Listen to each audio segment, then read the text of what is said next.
everybody. I'm on a borrowed laptop here, so hopefully this goes well.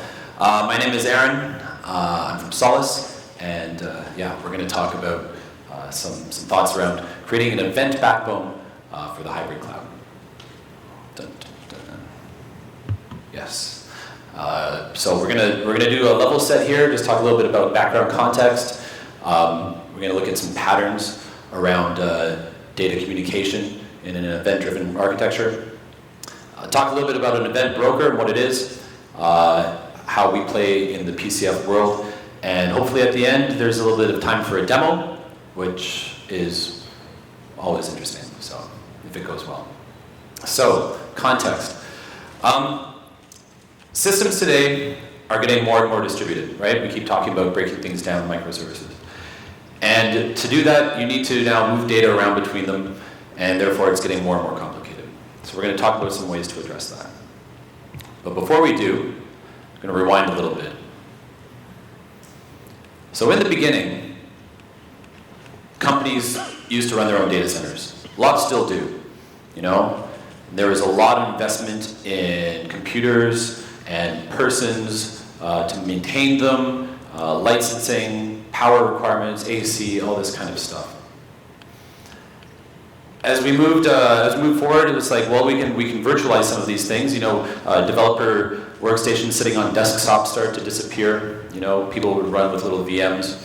It improved efficiency, but there was still a lot of hardware that these companies were maintaining. And they said, wouldn't it be nice if someone else did that for us? You know, along came Google, along came AWS, and you can now just rent or use their compute, use their storage, use their networking, and it's all just kind of taken care of for you. Great. That's a nice thing. In the beginning, software was monolithic. We've talked a lot today about monolithic software and how we're moving towards more event-driven distributed architecture, so I'm not going to go too much into this. If you've ever worked in the enterprise integration space, you might be familiar with the concept of an ESB, an enterprise service bus. It was made to help communicate data, send messages between different services. And then with the rise of open source and open standards, open protocols, a lot of these companies that used to use big proprietary products, such as like the IBMs and the Oracles, they started to move towards open source. Developers who had access to these technologies could now start building more and more complicated systems that were once, you know, in the domain of like the big companies. Decomposing things into microservices, and the move to real time. So back in the day, I used to work in the banking sector a little bit, so a lot of things were very much batch driven. You know, once a day, at the end of the day, they would collect all these records and they do a bunch of computations in their database. The things were built around the database. The database was the source of truth. But, you know, that wasn't fast enough. You know, when you take a check to the bank, you don't want to wait 7 days. You want to wait 1 day. When you go onto the phone and top up your minutes, you know, you don't want to wait 20 minutes for those minutes to show up. You would like to wait maybe 5 seconds, and then that information is there. So a move to more real time means an increase in the amount of data, it means an increase in the amount of network traffic and computation that's going on. In the beginning, the internet was a lot more simple. You know, back in the day, 1995, you had a web server and you had a simple Netscape browser, and you would go to your index.html page and look at some GIFs, and that was about it. It was pretty simple forward. And the internet was built on HTTP, on REST. You know, it was a simple request-reply type protocol, and everything around the internet, as it grew, everything understood it. You know, every firewall, every gateway, every router, load balancer, it all talked REST. It was a very easy way for things to communicate out on the internet. But it was also synchronous. It is a blocking protocol. You sit there waiting for a response. Perhaps you don't always need a response. It's one directional, you know. How does a server call out to a client? You know, if the server wanted to send data to the client, there's no way for it to push it.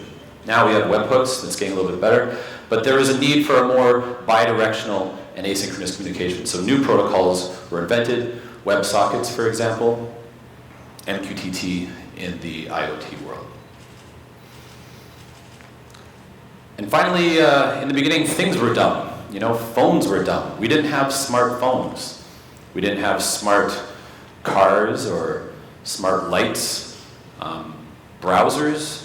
Like today, browsers, they'll track your mouse movement. They'll track how far down the page you grow, you know? All of that data is being shipped over the net into some analytics engine, and that stuff is being stored and processed and calculated, and they're trying to figure out how to like improve the user's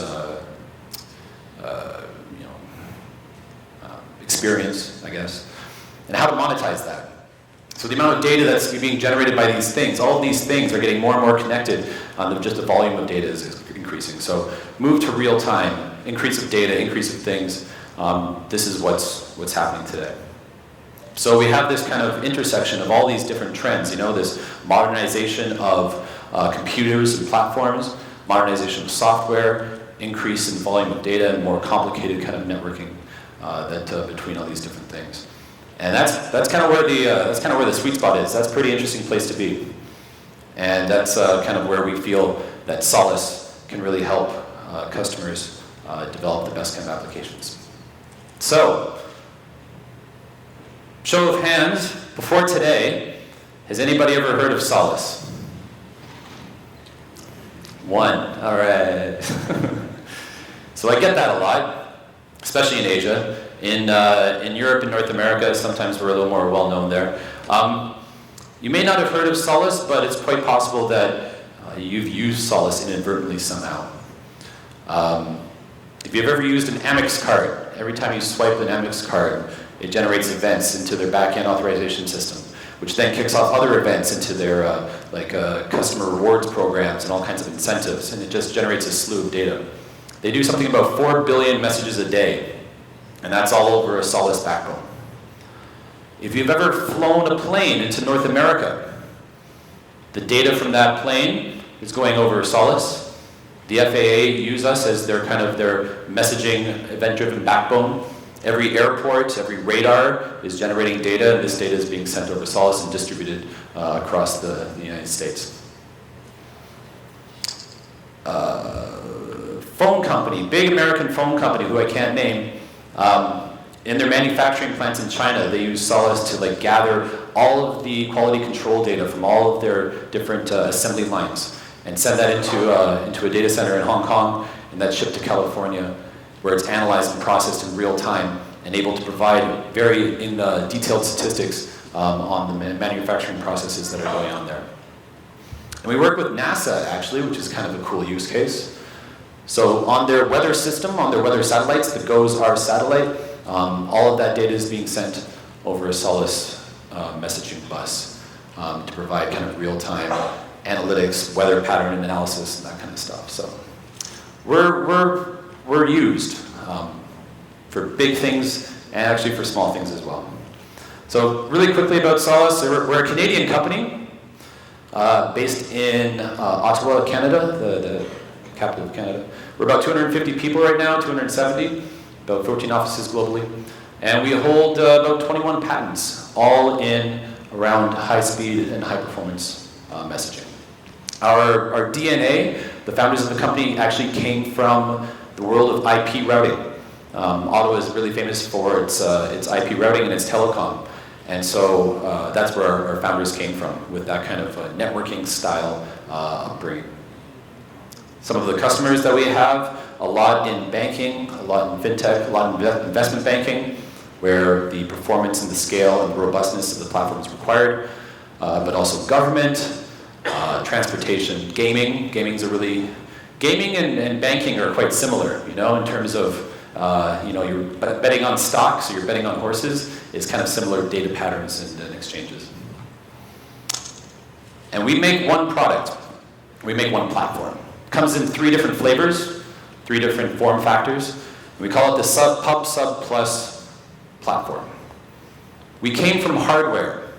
Historically, we have been a hardware company, and we built purpose-built appliances. Appliances with FPGAs and network processors, similar to what you'd find in an F5 load balancer. We're talking millions of messages per second, very low latency. Latency's in the 20 microseconds range. Stuff that banking trading platforms really they're built on. very high performance stuff. But you can't take that to the cloud. You know, as the world starts to move to cloud and everything's going online and everything's getting virtualized, you can't just take one of these boxes and stick it in your Google data center, because they wouldn't do that.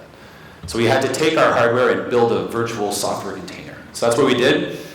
And we have two versions of that. We have an enterprise edition, full-blown, and we have a standard edition, which is absolutely free. This was about 3 months ago. We decided to make it a free product. So if at the end of this presentation you say, hey, I want to try this out, you can go onto our website and download it and try it. We have a Docker container, we have a VMware, VirtualBox, Hyper-V, whatever you want. You can run this on your laptop, you can run this on a server, put it up in the cloud, however you want to run it. The only thing about the standard edition is it's limited to about, I think, 1,000 connections and 10,000 messages a second. So, which is probably more than 99% of the use cases would need. So, check it out. Full HA, full DR. We also have a as-a-service offering, a cloud-based thing. So you don't even have to download anything now. You can actually just go onto our website, onto our cloud website, sign up, click a button, and it will start a messaging service which you can then use to connect your applications using a variety of different APIs. And if we have time at the end, that's what I want to show you. So, cool. All right, industry trends and challenges. So we decided we want to move to the cloud. We decided we want to adopt an event-driven architecture. We want to move microservices, all of these cool buzzwords. We want to start doing this. From an executive level, why? You know, I want to improve the responsiveness of my business, the agility of my business. I want to be able to monetize some of the information that I'm generating, that I'm able to collect. Which cloud am I going to move to? I don't know. You know, I might do some research and I might say, okay, I'm going to start off in, today's going to be Google Cloud looks the best. I'm going to go with Google Cloud for sure. Am I going to use a PaaS? Which PaaS do I want to use? Obviously, Pivotal. I mean, you want to help to accelerate your innovation. Why do you want to do all this stuff? Because you want to improve the state of your business. From an architect's point of view, you have to think, okay, well, I probably still have a bunch of legacy stuff. I have all this older systems. I still need to be able to connect with them. I need to do some integration. How am I going to do this integration? Integration platforms. Am I going to use API gateways? As I start to go down towards microservices, how am I going to build those? Is cloud necessary? Cloud churn. What if my executive comes along and tells me I have to change clouds next year? I might have to keep that in mind in terms of the decisions I make with regards to my architecture. Hybrid reality. It's difficult to just pick up everything in the legacy and move into the cloud in one go. There's going to be a transition period. There's going to be times when you're still running stuff in the legacy and you're running stuff in the cloud, and they have to be able to talk. And I want to innovate. I want to start thinking in new, modern ways. This whole monolithic thing, I don't want to do that. I want to break it down. I want to start thinking about events instead of services. I want to be able to leverage some of these new technologies that are in Google that we're going to hear about, like machine learning and artificial intelligence. It's pretty cool stuff. And of course, I want to be able to tap into big data. I want to stick all my data into analytics and other types of exciting things. As a developer, I'm like, all right, this sounds great, but where do I get my data? You know, I want to be able to kind of start using that data. I want to plug into things. I want to plug into my services. Where am I going to just do this discovery? Am I going to use Spring Boot? Am I going to just code plain old Java? Am I going to be fully cloud native and start doing Go? You got to figure that stuff out. Make sure that your platform that you're going to be integrating with supports all these things. Am I going to do Lambda stuff? Use containers? Does the platform that I want to use support CI/CD? You know, I want to be able to, integrate whatever technology I have with my build pipeline. I can stick it into Jenkins, and I can have Chef and Puppet and Ansible or whatever. Do auto configuration, stand it all up, do all my unit testing, and then tear it all down, all in a fully automated way. And I want to, of course, use new-found technology, streaming. Everybody's talking about streaming, event sourcing, all sorts of cool stuff. Okay. So we have a lot of different things to kind of consider here. We have our legacy applications. We have our cloud-based applications, cloud APIs, which I might want to be able to actually use on the legacy side. Maybe we're tying into IoT, banking applications. You want mobile, right? You want browser-based communications, and how is that going to talk to your legacy systems? And on-prem, you might have a whole bunch of different messaging technologies.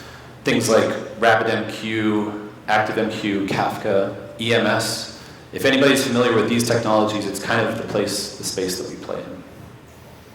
And how am I going to make these things all talk together, right? How am I going to enable these event-driven, and not only just in terms of the technologies, but these silos, like within each company, different application teams have their own application stacks, and they have their own data that they're flowing between them. But sometimes a lot of value could actually come from being able to share data across the enterprise. Be able to see an enterprise-wide view from various things. Just take all that and stick it into your machine learning and see what kind of additional value you can get out of it. How am I going to do that? Okay. Let's say, for example, you start off by going into AWS, just because, I don't know, you made a mistake and that's the first one you picked. So you built some cloud-native applications. You got things running, you got to make them talk to each other. You're using a few of the APIs that they have in there. And what are you going to use to make them talk? Well, in Amazon, they have a couple services called SQS, SNS, to be able to communicate between them. Well, that's all fine, I guess, if you're all contained within AWS. But as we said, you're probably going to have some legacy things. There's probably stuff that's on-prem. There's probably older technologies that you have to integrate with. And how are you going to get the data from there to there? It has to go both ways. You might be able to send it up into the cloud in a fairly easy way. But what about bi-directional? What if you realize AWS was definitely the wrong idea, and you want to move to GCP? Well, if you build a bunch of applications using SQS and SNS, it's going to be very difficult for you to pick up those applications and just drop them into Google because they don't have those technologies in Google. It's not a standard messaging or data connection technology. So how to move data between clouds? Maybe you want to run in both. Maybe you want to utilize the machine learning and stuff in Google, and you want to use storage in AWS for some reason. So being able to move data between them, between your on-prem and off-prem, you need a technology that's going to be able to do all this. And you also want to think about some of the things from an enterprise-based kind of thought process. There's a lot of things that developers, they want to use cool technologies and they want to build things, but there's a lot of operations guys. I've worked with a lot of operations guys. And they want to make sure that this stuff, as you roll it out into production, they're being considered. So things that you might want to think about, performance, well, that'd be nice. I want to make sure that my application is snappy. I want to make sure that there's not a lot of latency. I want to make sure that it's fairly consistent in terms of the response time. I don't want occasional spikes where things just bog down. Security and governance. Obviously, banking, these types of applications, you want to make sure that things are encrypted, that the data is safe. Integration with authorization and authentication mechanisms, like Active Directory, access control lists, making sure that data and the users are validated. HA and DR. How many developers just kind of code the happy path and don't actually go down the path of testing everything? What if you lost a node? What if you lost 2 nodes? What if you lost a whole data center? Where's my data at? How are my applications going to reconnect? Things to think about. Elastic scalability. When the load is getting too great on my system, is it going to automatically scale up? Is it easy for it to scale up and scale down? We've heard some cool stuff earlier. Ken was talking about some elastic scalability, pretty cool stuff. Kubernetes and things also have capabilities of doing that kind of auto scaling. And flexibility, future-proofing. I don't want to buy into a technology or a protocol or an API that is vendor specific. Because that way, if I need to rip it out and replace it at some point, I now have to recode all my apps. If anybody's ever heard of JMS, anybody? Few, okay. So JMS is an API. It's not a protocol, but it's an API that is a standard which allows you to actually, I'm quoting my Java app to this thing, and if I don't like this JMS provider, I can replace it with JMS provider without doing any code change. You still have to do a bunch of retest, because the protocols are different. You have to use a different server, you have to use different JMS, your libraries have changed. But at least it's a standard. But why not use like an open source protocol, an open standard protocol? And there's some out there. One that's kind of getting pretty popular right now is called AMQP, Advanced Message Queuing Protocol 1.0. It's a standard, which means you can actually take one library from one vendor and one broker from another vendor, and they'll be able to talk. And if you don't like that one vendor's, you rip it out and you put in a different one, and it works the same. Standards are important, just like web servers, right? HTTP is a standard. So if I don't like my Apache web server, I can rip it out and put in an Nginx web server, and everything still works the same. So I want to make sure that I'm future-proofing myself. Okay, patterns. Data movement patterns. How do applications communicate? Well, we've heard today a lot about REST and about HTTP. You might have noticed a lot of diagrams with wire lines between them, HTTP everywhere. A lot of microservices, a lot of applications out there use HTTP. It's easy. Like I said, the world speaks HTTP. The internet speaks HTTP. It's very easy to stick data in somewhere. But it's not always the best choice. It's not always the right choice. A microservice that needs to accept HTTP incoming requests needs to have a web server running inside it. So it's not exactly micro. And it's also point to point, right? If I need to send a message, I need to specify a specific URL. It needs to go there. But what if that message maybe wanted to go to 2 places or 3 places? What if I only want to do asynchronous? I just want to do one-way direction only. I don't really need... Anyway, so REST is great, but don't always just assume. Sometimes there's better ways to do things. And as we move to more of an event-driven architecture, like the world's moving more event-driven, we have to think in more event-driven ways. So microservices, they have inputs and they have outputs, right? They accept some incoming request, and they typically do some work, and they'll stick something back out. And if you start to think not as inputs and outputs, they should be thought of as events. So a piece of data coming in, a user clicks a button, that's an event, right? It makes a request, that's an event. The response to that request might also be an event, which could then trigger off other types of services, right? And when you have an event, you start to think about more of a, who is interested in this event? The 2 actors who might be doing a request between them might be interested in it, but also maybe some kind of downstream analytics machine, maybe some kind of fraud detection mechanism would also be interested in that. And wouldn't it be nice if those other systems could just subscribe to those events and receive them at the same time without impacting the original flow?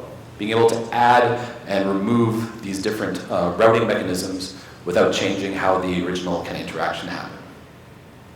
And so that's what, kind of messaging kind of gives you that kind of stuff. So on the left, request reply, this is your typical, response, client-server response type thing. In, out.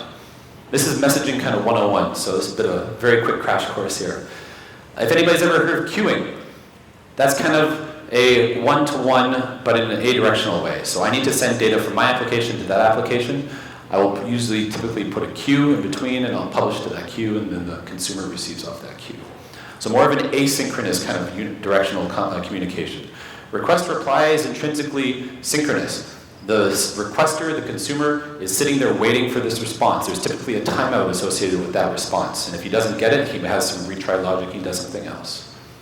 But sometimes you don't need a response. Sometimes you just want to get the data from me to that database, and you're just happy to know that it's going to get there eventually. Publish subscribe is where you have, instead of one-to-one, it's one-to-many. So I can push some data onto my broker, or whatever I want to call it, in the middle there, my bus, my mesh. And using some configuration, I can send that data not to just one person, but to many people. So for example, if you're publishing weather temperature sensor updates onto a message bus, and I have a number of different analytics or people looking at their phones, they all want to know the same temperature, the original publisher of that data only sends it once, and that data will just get sent out to multiple people, whoever is subscribed to that, whoever wants that data. So whether it's one-to-one, one-to-two, one-to-n, the publisher doesn't know, and he doesn't care. It's the event broker or the router in the middle that sends that data to multiple places. Event streaming. This is a bit of a more specialized. Anybody who's used Kafka knows about streaming. that the data is stored in a sequential manner that allows you to do replay. Replay is sometimes very important for doing event sourcing, for doing things like, say you've corrupted your database and you actually have to go back to, say, the beginning of the day, or you want to redo your analytics from the start of the day. You can kind of replay an entire day's worth of events stored somewhere. So typical kind of message exchange patterns. And if you've ever used, as if we're mostly developers here, a very, very kind of rough idea of what a messaging API is, just in case you don't know, that's about it. It's pretty basic. You have a connect, you have a disconnect. You connect to some kind of broker, you connect to some kind of service as a client using this API. Cool. I'm going to subscribe to a topic. The topic defines what I'm interested in. Is it temperature sensors? Is it stock prices? Is it whatever? It's going to be some kind of string of some sort, and you're going to subscribe to a topic that you're interested in. Unsubscribe. Often if you hear about queuing systems, you'll have a bind or an unbind from a queue. Sometimes you can mix and match these. Some brokers have abilities to bind topics to queues and queues to topics. You can get really complicated kind of wiring diagrams. And then obviously you want to send data onto the bus. You're going to use a publish. So I'm going to publish data onto this event broker associated with a destination. It's going to be a topic or a queue. And then there's the event broker whose job it is to take that information and route it to where it has to go. Very similar to the post office, right?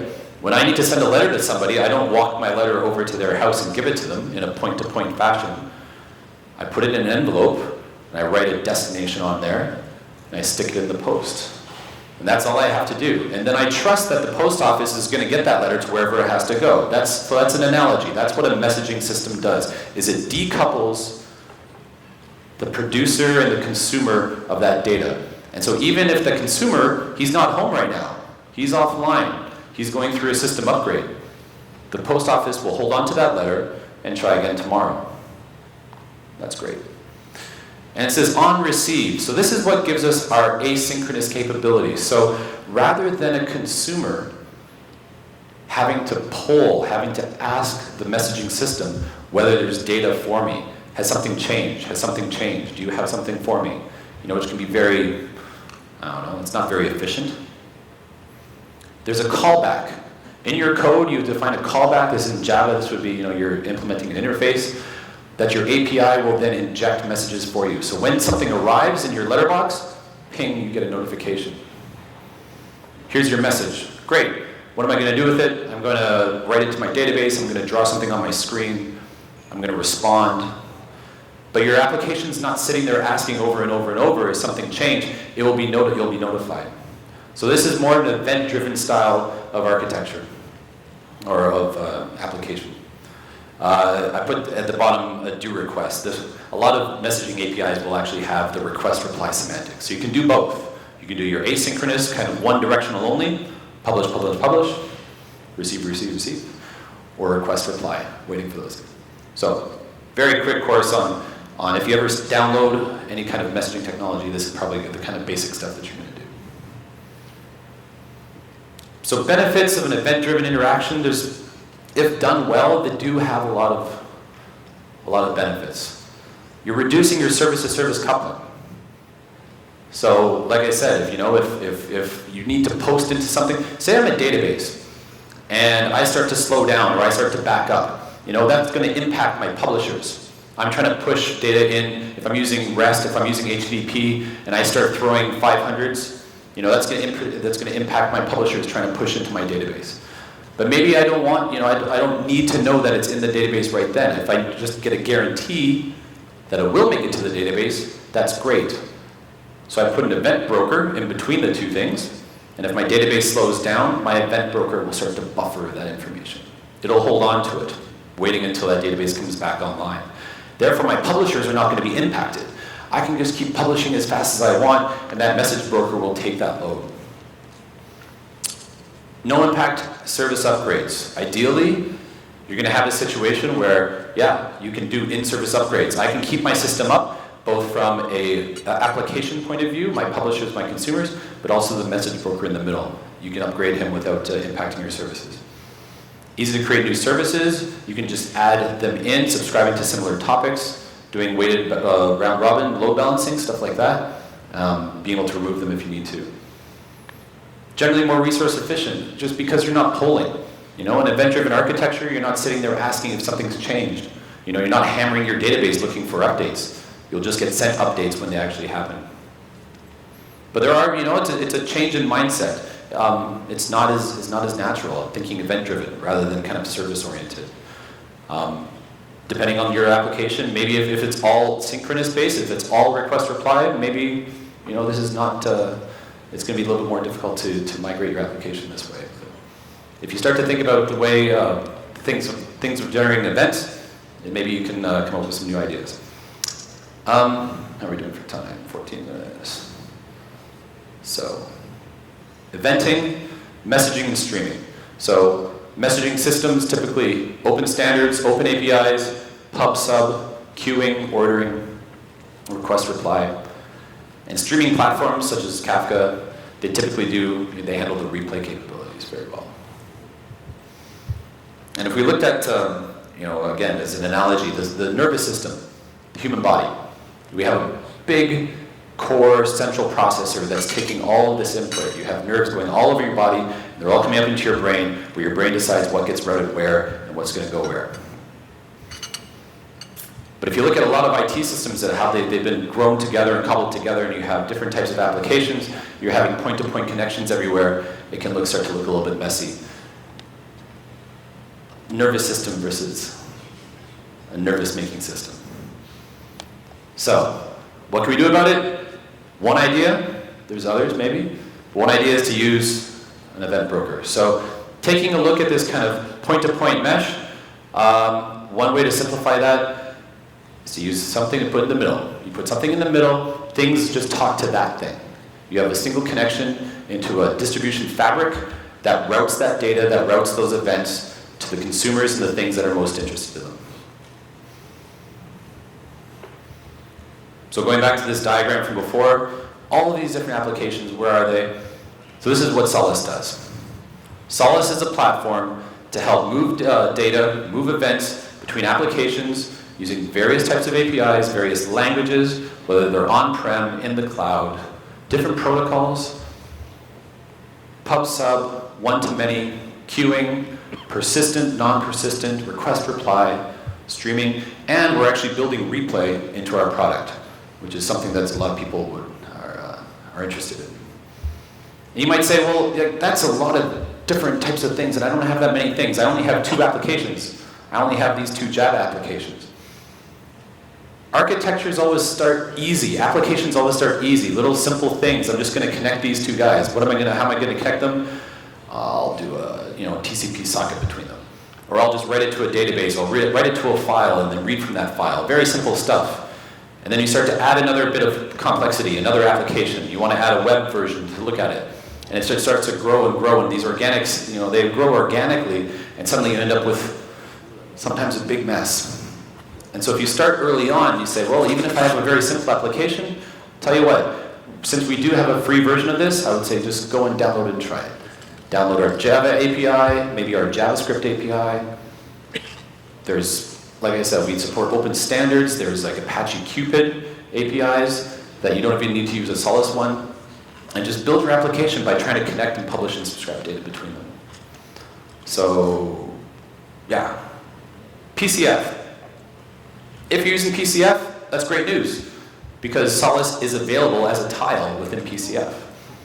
You can just go into your pipnet, search for Solace, find it, download it, and it's fully interoperable if you're using our Solace Cloud or some other form of Solace technology. So regardless of the platform or the type of Solace you're using, whether it's the appliance, if you're hardcore banking, or using the Solace Cloud free version, they're all compatible, and they'll talk to your Pivotal Cloud messaging broker as well.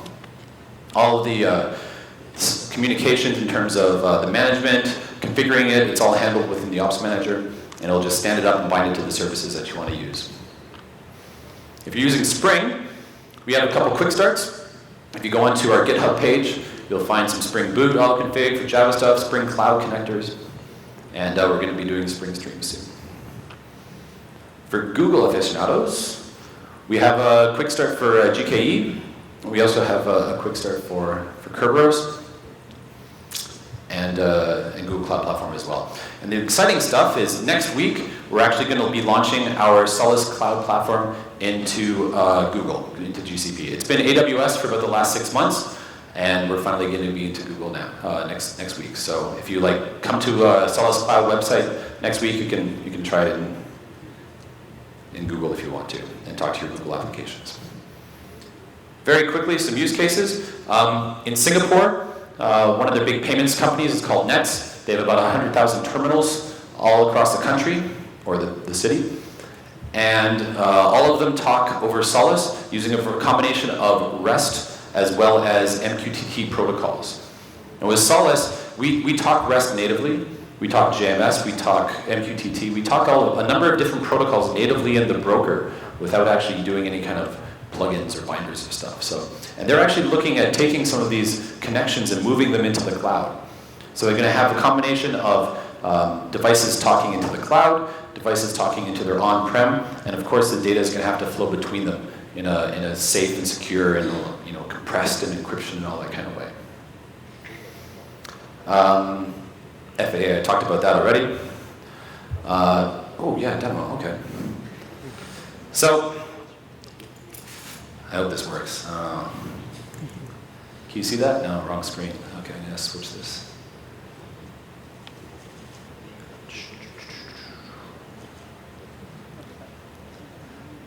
Like I said, it's a borrowed laptop, so I'm hoping this works well. Okay, so this is going to be, hopefully, a demo showing bi-directional, real-time streaming communication with some filtering capabilities that you can do with Solace. So I wrote this demo about a year ago when we were working with the Singapore government, and it was meant to simulate connected buses. So every bus in Singapore right now sends its telemetry data. It has about 30 different sensors on the bus. Such as speed and heading, obviously, passenger count, all this kind of stuff, and it sends it over to Solace into their back-end systems, into the Land Transport Authority, where they run some analytics on it. And so I made a simulation of buses just driving around Singapore. All right, cool. So in the browser, so this is a JavaScript, this is a JavaScript API, and it's actually connecting and subscribing directly into my Solace Cloud event broker, Solace Event Broker.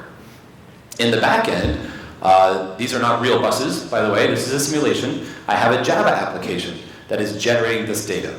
So there's a Java application using a completely different API, pushing data onto the Solace bus, every 5 seconds updating one of these 700 and some odd buses. And so my client, my JavaScript client here, is just subscribed to the bus topic, and it's receiving all of these data as they come. So my browser is not polling, it's not requesting this data, it's just getting pushed to it using a WebSockets connection in a very, very efficient way. Now, if I was going to, let's see here, right. Solace has a number of different management features, you can hook it up to your grid. So this is a Grafana dashboard. I'm sure quite a few of you have seen Grafana. And I'm exporting some statistics just around message rate. You can see the yellow line, that's when I subscribe to my feed. So the green and the yellow are the same, so I'm receiving all of the data that I'm publishing. And if I want to go look at the actual data itself, this is a Solace Cloud login here. It's going to be difficult to see down there.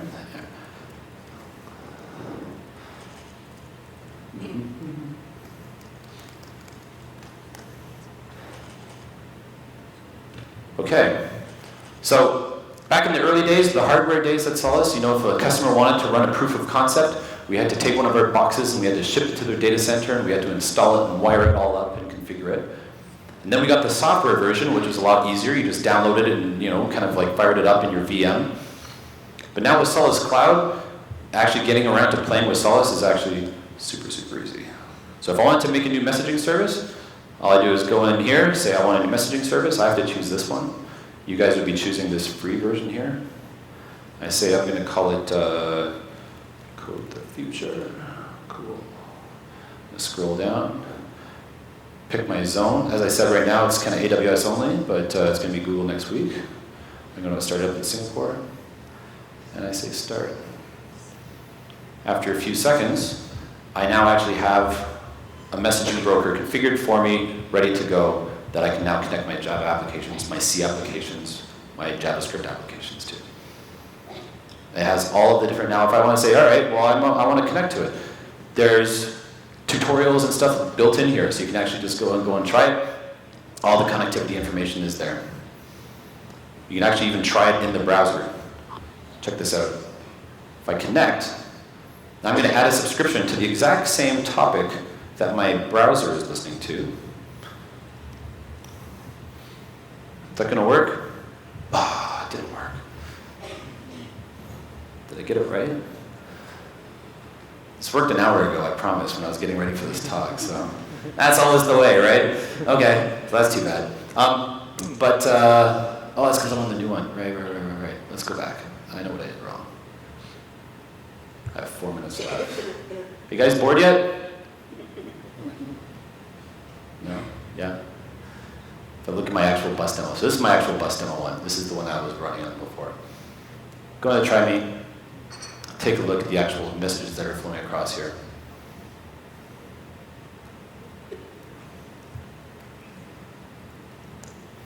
There we go. So this is actually, what's down this little window down here is exactly what the console is displaying at the same time. And you can see that the messages, they have a topic associated with them, right? So the topic that I'm in, like each message that gets sent has geo/bus, then a bus number, and then some coordinates. Those are actually latitude, longitude coordinates. And then the bus route, and then what its status is. So I can build this very complicated kind of hierarchy, and using wildcards, do some really cool stuff for actually doing the filtering and the routing. So for example, in Solace, this is how we actually message and send the data between things. So I'm not just sending it to a single label, like I'm sending a bus topic. It's actually this complicated hierarchical structure that I can then use wildcards to actually receive some or all of the data. So for example, if I know that the route number is level 6 on my topic, I can just subscribe to *** number 6 at the end. In this case, 34. He's just subscribing to route number 34. And then I'd be able to see just those bus data. Very, very cool stuff. And I'll just give you a quick. So back over here. Besides subscribing to like the bus number, the route number, I can actually do more interesting things such as filtering by location. Add a web broker into my browser application. So if I was building a system where I wanted to know what buses are near me, I could do it in a very scalable way where I could have, for 1,000 different client connections, all receiving this data for bus locations near them. Anyway. That's the end of my talk. I hope you enjoyed it. If you want to give us a try, that's where you can go and download it. You can find tutorials, you can find samples, and all sorts of information. And of course, email us or come see us in the booth afterwards if you have any questions. Thank you.